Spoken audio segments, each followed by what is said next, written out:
अस्सलाम वालेकुम। Welcome to my channel खौफनाक कहानियाँ विद माजिद। तमाम वीडियो अपडेट के लिए खौफनाक कहानियाँ विद माजिद को सब्सक्राइब करके बेल आइकन को ऑन कर दें। बढ़ते हैं आज की खौफनाक कहानी की तरफ। आज की खौफनाक कहानी को गुजरात से शेयर किया है शाजिया ने। वो कहती हैं कि आज मैं आपको एक ऐसा वाक़या सुनाने जा रही हूँ जो मैं कभी नहीं भुला सकती। ये 2016 मार्च की बात है। एक रात में अपने कमरे में पेंटिंग कर रही थी। कोई 1 बजे का वक्त था और हर तरफ मुकम्मल खामोशी थी। सब घर वाले अपने अपने कमरों में सो रहे थे और मैं अपने कमरे में अकेली थी। मेरा कमरा बाकी कमरों से ज़रा हटकर था। उसकी खिड़की बाहर लान की तरफ खुलती थी और उस रो में और कोई कमरा नहीं था। कमरे के डोर के सामने और साइड पे सहन था, इसलिए बाकी घर वालों के रूम्स तक मेरी आवाज़ पहुंचना मुमकिन नहीं था। तो हुआ यूं कि पेंटिंग करते करते मेरी नज़र खिड़की से बाहर लान में पड़ी तो क्या देखती हूं कि सफ़ेद रंग के चमकते लिबास में खड़ा एक वजूद मेरी तरफ मुस्कुराती नज़रों से देख रहा है। मैं एकदम से खौफज़दा हो गई और पेंटिंग ब्रश फेंककर फ़ौरन से खिड़की की तरफ भागी। झट से खिड़की बंद की और खिड़की के साथ कमर लगाकर खड़ी हो गई। मेरा सांस फूल गया और जिस्म पसीने में भीग गया। मैंने जल्दी से गिलास में पानी डाल के पिया और बाकी बचा हुआ पानी का गिलास बेड की साइड टेबल पर रखा।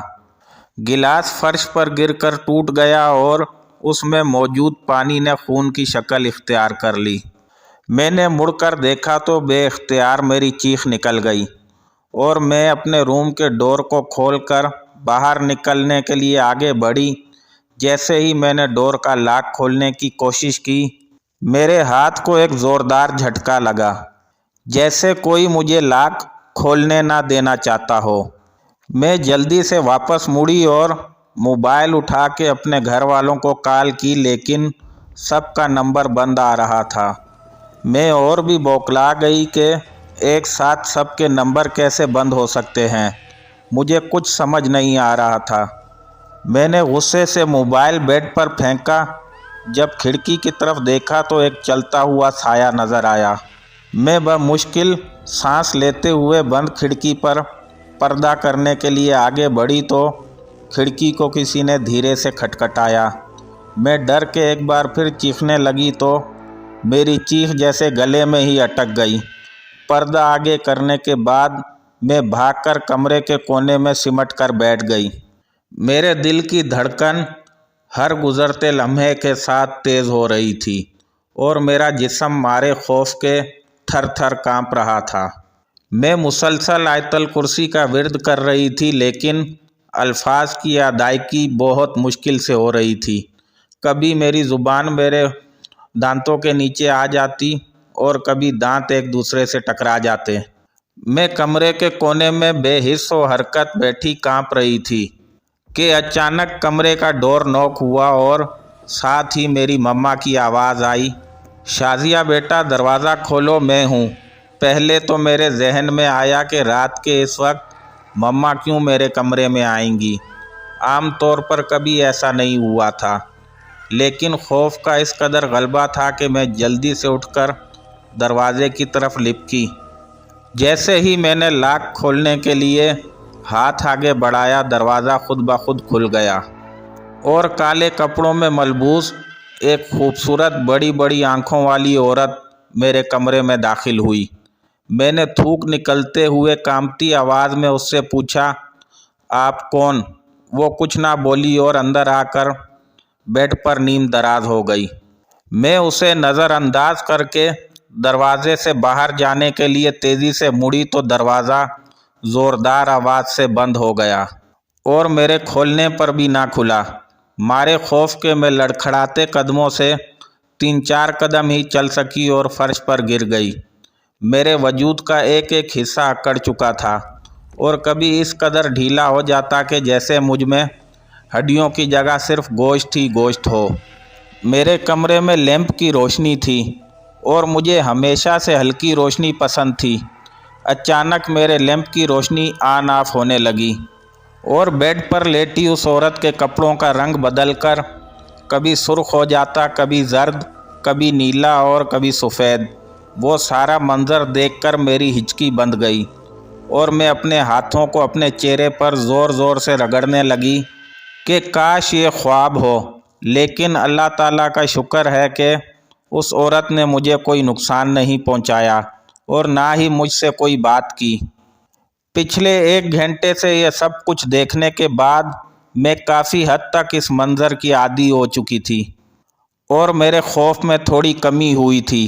اس کی اصل وجہ یہ تھی کہ اس پراسرار مخلوق نے فی الحال مجھے کچھ نہیں کہا تھا۔ میں فرش پر اپنے چہرے کو اپنے گھٹنوں سے لگائے بیٹھی تھی کہ اچانک میں نے اپنا دایاں ہاتھ قالین پر رکھا۔ جوں ہی میں نے ہاتھ اٹھایا وہ خون سے تر ہو گیا، جبکہ قالین پر کوئی خون نظر نہیں آ رہا تھا۔ میں نے اپنے ہاتھ کو پھٹی ہوئی نظروں سے دیکھا اور ایک نظر اس عورت کی طرف دوڑائی جو اب تک بیڈ پر نیم دراز پڑی تھی اور میری طرف دیکھ کر مسکرا رہی تھی۔ میں نے فوراً سے اس سے اپنی نظر ہٹا کر دوبارہ ہاتھ کو دیکھا تو میرے ہاتھ سے خون غائب تھا۔ اسی دوران مجھے ایک زوردار جھٹکا لگا اور اس جھٹکے کے ساتھ ہی وہ عورت وہاں سے غائب ہو گئی۔ اب میرے جسم میں ہلنے کی طاقت نہیں تھی اور نیم بے ہوشی کی کیفیت مجھ پر طاری تھی اور میرے سر میں شدید درد تھا اور آنکھیں بھی بھاری بھاری سی محسوس ہو رہی تھی۔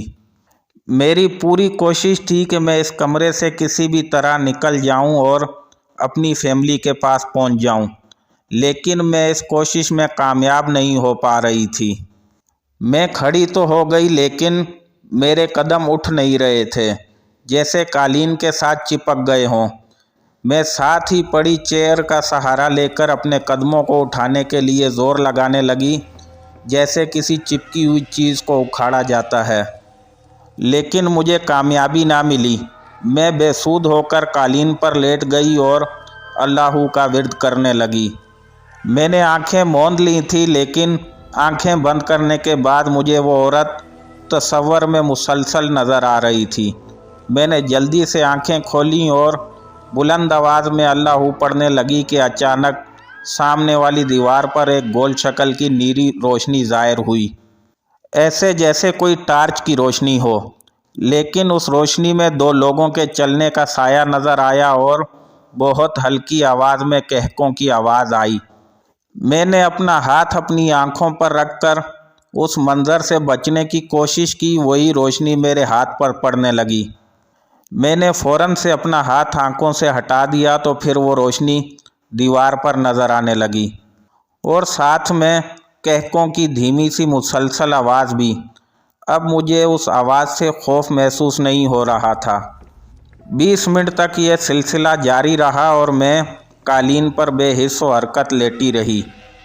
اسی اثناء میں میرے موبائل پر میسج کی ٹون بجی اور ساتھ میں کال بھی۔ میں نے ٹوٹے جسم کے ساتھ دھیرے دھیرے اٹھنے کی کوشش کی اور بیڈ سے موبائل اٹھایا۔ وہ میری بہن کی کال اور میسج تھا جو وہ اکثر مجھے تہجد کی نماز کے لیے جگانے کے لیے کیا کرتی تھی۔ میں نے 5 منٹ لگا کر ایک میسج لکھا کہ میری طبیعت ٹھیک نہیں ہے، جلدی سے میرے کمرے میں آؤ اور چابی سے دروازہ خود کھولنا۔ جیسے ہی میسج سینڈ کرنے لگی وہ میسج خود بخود مٹ گیا۔ خوف سے موبائل میرے ہاتھ سے گر گیا اور میرے سر کا درد مزید بڑھ گیا، ایسے جیسے ابھی دماغ پھٹ کر 1000 ٹکڑے ہو جائے گا۔ میں نے ایک بار پھر موبائل اٹھایا اور مختصر میسج ٹائپ کیا، پھر سے میسج سینڈ کرنے سے پہلے مٹ گیا۔ پھر میں نے اس کو کال ملائی تو نمبر بند تھا۔ میں بہت بے بس محسوس کر رہی تھی اور اب جسم میں اتنی طاقت بھی نہیں تھی کہ اٹھ کر دروازے تک جا سکوں۔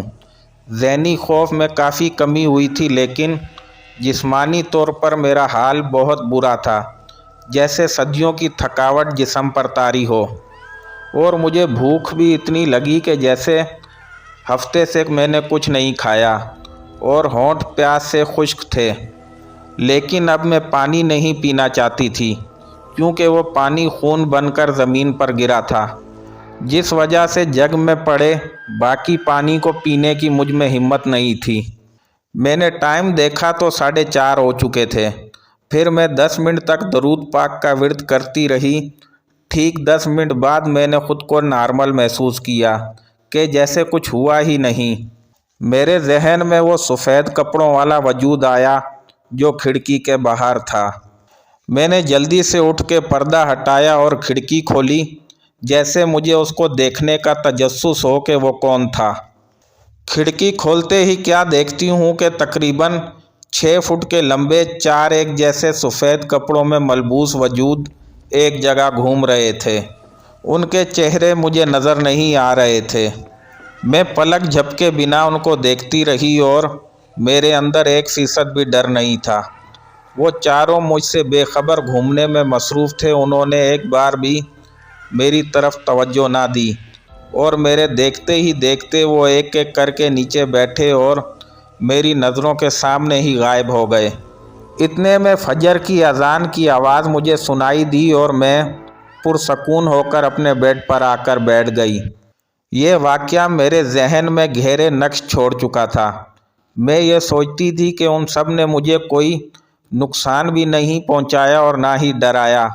हाँ, मैं ख़ुद ज़रूर डर गई, क्योंकि ऐसे वाक़यात से डर जाना इंसान की फितरत है। और अगला 1 हफ़्ता मैं बुखार में मुब्तला रही।